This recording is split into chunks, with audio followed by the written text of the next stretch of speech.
माता पिता तमेव तमेव बन्धुः सखा तमेव तमेव विद्यां द्रविणं तमेव सर्वं देवदेव देव। हो आश्विन मास कृष्ण पक्ष की इंदिरा एकादशी का महात्म्य। युधिष्ठिर ने पूछा, मधुसूदन, कृपा करके मुझे यह बताइए कि आश्विन के कृष्ण पक्ष में कौन सा एकादशी होती है। भगवान श्री कृष्ण बोले, राजन, आश्विन कृष्ण पक्ष में इंदिरा नाम की एकादशी होती है। उसके व्रत के प्रभाव से बड़े बड़े पापों का नाश हो जाता है।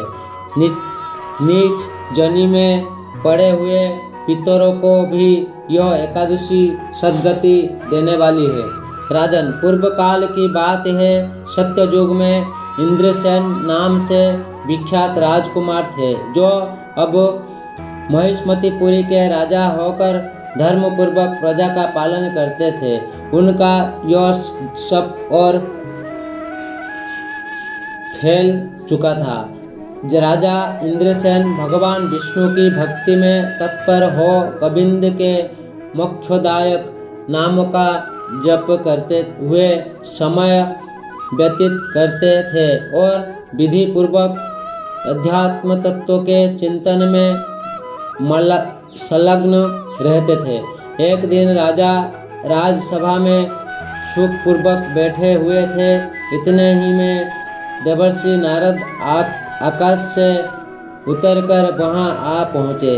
उन्हें आया देख राजा हाथ जोड़कर खड़े हो गए और विधि पूर्वक पूजन करके उन्हें आसन पर बिठाया। इसके बाद वो इस प्रकार बोले, मुनि श्रेष्ठ, आपकी कृपा से मेरी सर्वथा कुशल है। आज आपके दर्शन से मेरी संपूर्ण यज्ञ क्रियाएं सफल हो गई।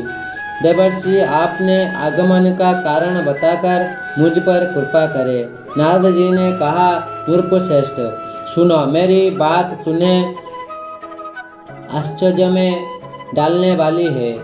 मैं ब्रह्मालोक से यमलोक में आया था। वहाँ एक श्रेष्ठ आसन पर बैठा और यमराज ने मेरी भक्ति पूर्वक पूजा की।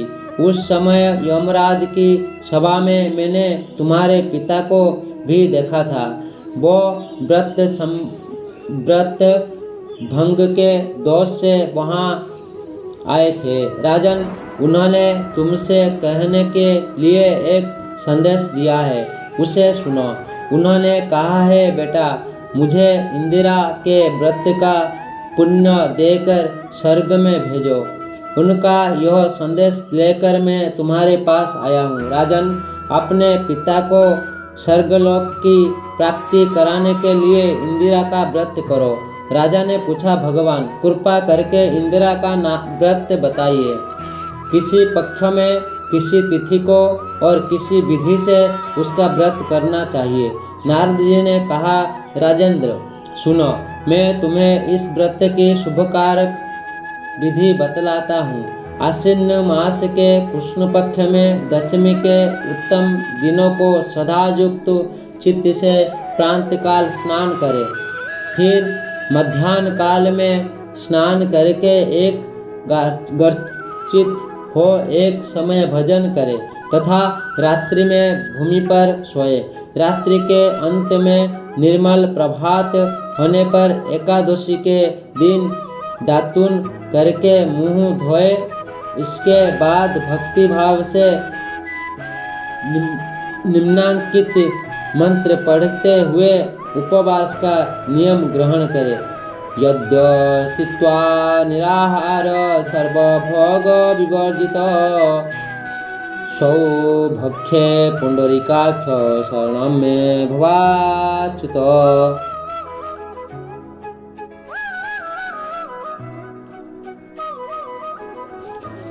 कमल नयन भगवान नारायण, आज मैं सब भग से अलग हो निराहार रहकर कल भजन करूँगा।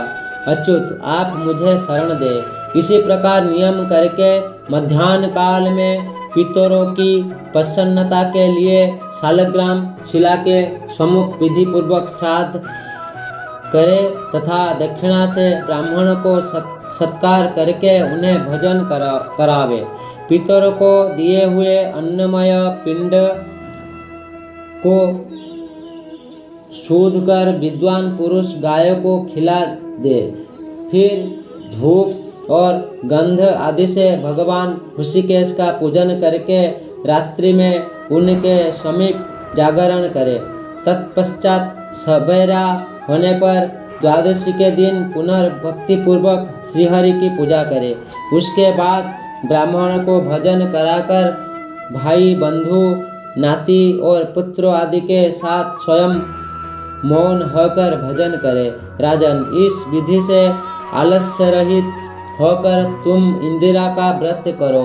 इससे तुम्हारे पितर भगवान विष्णु के वैकुंठ धाम में चले जाएंगे। भगवान श्री कृष्ण कहते हैं, राजन, राजा इंद्रसेन से ऐसा कहकर देवर्षि नारद अंतर्ध्यान हो गए। राजा ने उनकी बताई हुई विधि से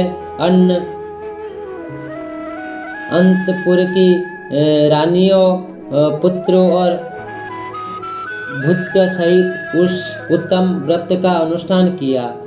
कुंती नंदन व्रत पूर्ण होने पर आकाश से फूल की वर्षा होने लगी। इंद्रसेन के पिता गरुड़ पर आरूढ़ होकर श्री विष्णु धाम को चले गए और राजर्षि इंद्रसेन भी अकंटक राज्य का उपभोग करके अपने पुत्र को राज्य पर बिठाकर स्वयं स्वर्गलोक को गए।